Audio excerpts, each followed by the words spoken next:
Hello Cancers! Welcome to Like a Tarot. Angels and guides, please guide us. Ano ang message ng mystical cards para sa mga Cancers?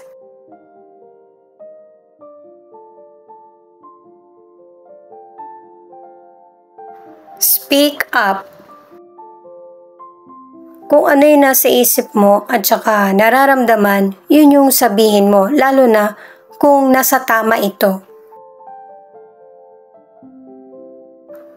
Liberation.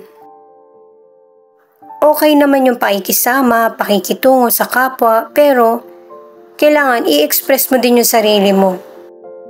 Mabuhay ng malaya. Self-sabotage.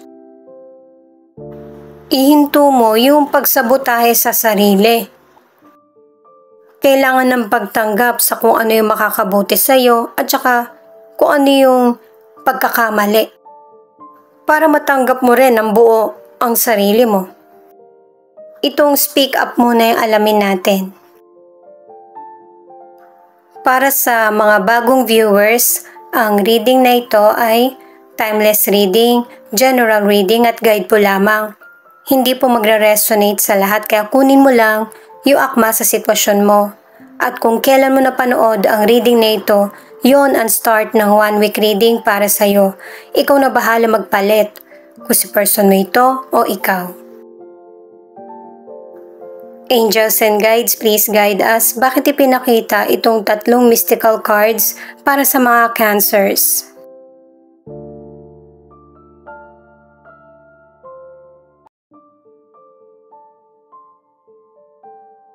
Justice in Reverse, Knight of Swords at the Chariot. Sa mga cards na ito, maybe ikaw ito o yung person mo na merong hindi magandang nagawa. Kaya, pati ikaw nadadamay. Ang ilan naman ay may sitwasyon na gusto mong makamit yung hustisya na para sa iyo. Pero ipinapakita sa mga cards na willing ka na resolbahan kung ano man yung issue na nangyari. At dalawang cards ang nagpapakita na determinado ka. Ang ilan sa inyo sa career, ikaw yung naghirap, ikaw yung nag-isip, pero iba yung taong umaangkin ng ginawa mo. Ang ilan overwork o kaya underpaid. At saka ang ilan sa inyo may magandang yung bang tagumpay na darating sa buhay mo. Kaya lang, hindi tumatuloy-tuloy kasi dahil nga sa nakikinig ka sa kung ano yung sinasabi ng ibang tao sa iyo. Huwag kang makinig sa mga taong sumisira ng determinasyon mo kasi malaki yung potential mo sa career. Lawakan mo yung pananaw mo sa buhay kasi may mas magandang offer na nakalaan para sa buhay mo. Ang ilan sa inyo na nasa relationship, yung bang nararamdaman mo na unti-unti, nawawala yung pagmamahal mo sa person mo at ang advice ng cards ay sabihin mo ito sa kanya. Di ba yun nga yung sabi ng mystical cards, speak up. Lalo na't ang ilan sa inyo na nasa relationship, gusto na ng person mo na magsama na kayo o kaya magpakasal. Ikakagulat mo rin yung mabilis na desisyon niya. At saka ang ilan sa inyo na nasa relationship, maybe ikaw ito o yung person mo na merong sariling problema na dapat unahing mahalin muna ang sarili. Itong liberation naman ang alamin natin. Single ka man or nasa relationship, ang ilan sa inyo ang nagiging dahilan kaya nawawala yung pagmamahal or interest sa love dahil na rin sa trauma. At ang advice ng cards ay kailangan i-priority mo yung sarili mo. At sa mga gustong ipagpatuloy ang relasyon, kailangan suriin mo kung ano talaga yung gusto mo sa relationship. Para alam nyo ng person mo kung ano yung kailangan sa relationship. At yung hindi kayo mabuhay sa ilusyon na akala mo okay pero hindi pala. The Tower, Queen of Pentacles at Page of Pentacles. Yung mga biglaang pangyayari ay makakatulong sa iyo at makakatulong din sa mga taong nasa paligid mo or involved sa iyo. At ang advice ng cards ay mag-ingat sa pagpaplano. Maging determinado at maging open na matuto sa mga experience na dumarating at mga magandang pagkakataon. Sa financial, ang advice ng cards, 3 na ito na nagsasabi na kailangan i-manage mo na ng tama yung financial na meron ka.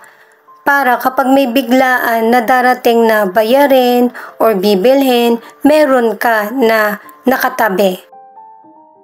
Para kahit papano ay maging konti yung problema mo sa financial. At saka mag-isip ng pang long term patungkol sa financial. Nakadalawang cards ka na, lalo na't may oportunidad na darating sa iyo na paggagamitan mo nito. Marami pang magandang darating pagkatapos ng biglaang pagbabago. Ang ilan sa inyo na nasa relationship, nakadalawang cards ka na pinagsususpetsahan mo yung person mo na meron siyang ibang karelasyon. Kasi ang ipinapakitang dahilan dahil sa nawala yung spark sa relasyon nyo ng person mo. Ang ilan sa inyo na nasa relationship, pareho kayo ng person mo na loyal at saka may respeto sa isa't isa. At saka kahit nagkakaproblema kayo ng person mo, yun pa yung nagpapatibay sa relasyon nyo at mas lalong nakikilala ang isa't isa. Itong self-sabotage naman ang alamin natin. Ang ilan sa inyo na nasa relationship ay isa lang sa inyo yung nagmamahal. Ang isa naman ay nirerespeto yung person. Ang ilang single naman ay inabandona ka ng person na nakarelasyon mo, kaya nagiging mapili ka na sa person na makakarelasyon. Pero asahan mo sa future na meron talagang potential person na magtuturo sa iyo kung paano yung magmahal muli. At para sa ilang single, wala namang problema kung susubok ka na para hanapin yung the one. Ang importante, hindi mo pinagsisisihan. Nagbe-benefit ka rin naman yan kahit na marami ka nang nakakarelasyon. 8 of Pentacles, King of Cups, at the Empress. Ipinapakita na mas nagbibigay atensyon ka sa karir mo o kaya sa mga bagay na gusto mo.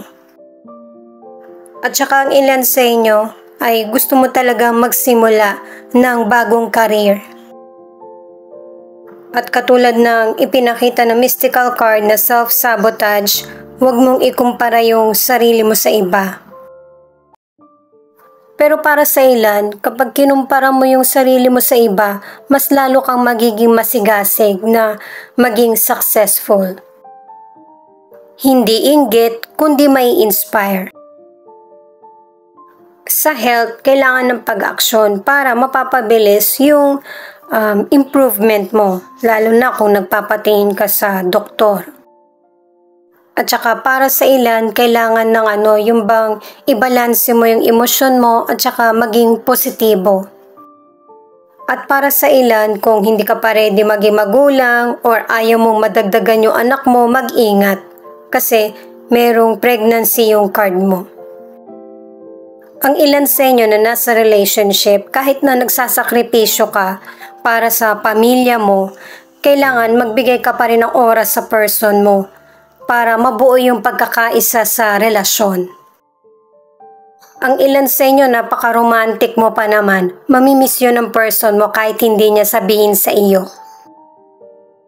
Kaya kung mapapansin mo yung person mo, minsan wala sa mood, naiirita sa iyo kasi feeling ng person mo nagbago ka na.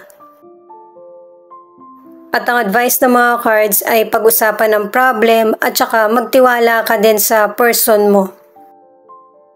Mukhang pareho din kayong sensitive pero maayos niyo yung problem niyo. Sa mga single, 2 cards na yung nagsasabi na may potential person na nagkakagusto sa'yo. At hindi siya takot na ipakita kung ano yung totoong nararamdaman niya. Gustong-gusto nung potential person yung style mo. At tingin niya ikaw talaga yung nakatadhana para sa kanya. Ito naman yung bottom of the deck na 3 of Cups. Isineselebrate mo na dito yung tagumpay na nakamit mo sa buhay. At saka ito rin kasi yung resulta ng mga pagtsatsaga mo. Makakatanggap ka ng blessings. Itong 4 of Pentacles naman, nakadalawang cards ka na yun bang limitahan mo yung kasipagan mo. Marami kang bayarin at saka gastusin, lahat naman tayo. Pero syempre, importante ka rin naman yung kalusugan mo. Kaya hinay-hinay. Itong 3 of Wands naman ay may mga yung bang opportunity na dumarating sa iyo. Hindi mo alam kung ano yung pipiliin mo or ipa-priority. At ang advice ng mga cards ay i-manage mo ng tama yung oras mo para matutugunan mo lahat ng kailangan para sa oportunidad na dumarating. Kapag may pagkalito sa decision, pahinga lang muna. Pero base na rin sa card ay alam mo pa rin kung ano yung tamang desisyon na para sa iyo. Siya nga pala guys, marami po salamat sa mga nag-like, share, comment, and subscribe. At pati na rin po sa mga nakikinig at nanonood. San man panig kayo ng mundo, ingat po kayo palagi. Ito naman ang angel number mo.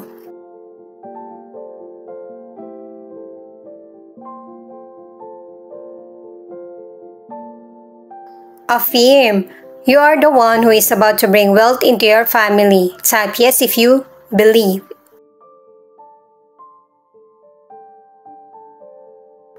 Three, sign of encouragement. Anticipate arrival of good news. 2, 4, 3, wants you to forgive each other.